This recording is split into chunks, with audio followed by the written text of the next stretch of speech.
مزدوروں کے لیے آپ صلی اللہ علیہ وسلم کیسے رحمت بن کر ہے؟ آپ صلی اللہ علیہ وسلم کے آنے سے پہلے تو تھے، لیکن اس کی مزدوری کا کوئی نام و نشان نہیں تھا، اس کا کوئی قانون نہیں تھا، اس کا کوئی ضابطہ نہیں تھا، اس کا کوئی دستور نہیں تھا، کوئی منشور نہیں تھا۔ سارا دن مزدور مزدوری کرتا، لیکن اس کو اجرت نہیں دی جاتی، اس کو مزدوری نہیں دی جاتی۔ مہینے گزر جاتے، سالوں گزر جاتے، لیکن مزدور کا حق ادا نہیں کرتے تھے۔ وہ سارا دن پریشان گھومتا رہتا تھا، اپنی پریشانی کے اندر، مصیبتوں کے اندر ہوتا تھا، لیکن مزدور کا کوئی حق ادا نہیں کرتا تھا، اس کی مزدوری نہیں دیتے تھے۔ لیکن جب ہمارے پیغمبر صلی اللہ علیہ وسلم تشریف لائے تو کیا فرمایا؟ اوتوا الاجیر اجرہ قبل ان یجف، کہ مزدور کو مزدوری اس کے پسینہ خشک ہونے سے پہلے دے دو، کہ مزدور کو مزدوری اس کے پسینہ خشک ہونے سے پہلے دے دو۔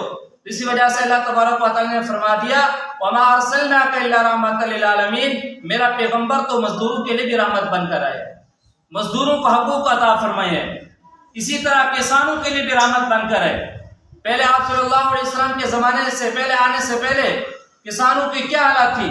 جو بنجر زمین ہوتی تھی، جو آبادی کی بالکل قابل نہیں ہوتی، کسان اس کے اوپر محنت کرتا، اپنا پسینہ بہاتا، لیکن جب وہ آباد ہو جاتی تو ظالم جو بڑے ہوتے تھے وہ آ کے قبضہ کر لیتے تھے۔ جب میرے پیغمبر صلی اللہ علیہ وسلم تشریف لائے، فرمایا کہ جو بنجر زمین کو آباد کرے گا، جو اس پر اپنا پسینہ بہائے گا، اس کے اوپر محنت کرے گا، وہ زمین کا مالک ہوگا۔ اسی طرح اللہ تبارک و تعالیٰ کے نبی صلی اللہ علیہ وسلم جانوروں کے لیے بھی رحمت بن کر ہے۔ کیسے؟ ایک حدیث مبارکہ کے اندر ہے کہ ایک اونٹ دوڑتا ہوا آپ صلی اللہ علیہ وسلم کے قدموں پہ آ کر گر گیا، اپنی گردن آپ صلی اللہ علیہ وسلم کے قدم مبارک کے اندر رکھ دی۔ حضرت جبریل صحابہ نے پوچھا کہ اللہ کے نبی یہ کیا کہہ رہا ہے؟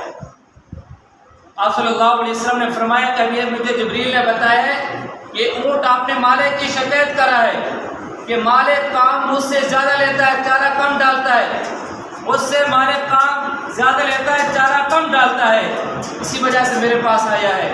تو آپ صلی اللہ علیہ وسلم نے اونٹ کے مالک کو بلایا اور پوچھا کیا تو اس کو چارہ کم ڈالتا ہے، اس سے کام زیادہ لیتا ہے؟ اس نے کہا میں کام زیادہ لیتا ہوں، چارہ کم ڈالتا ہوں۔ تو آپ صلی اللہ علیہ وسلم نے فرمایا آج کے بعد ایسا نہیں کرنا، اس کو چارہ بھی پورا ڈالنا ہے، کام اس سے کم لینا ہے۔ اس سے معلوم ہوتا ہے کہ ہمارا پیغمبر صلی اللہ علیہ وسلم جانوروں کے لیے بھی رحمت بن کر ہے۔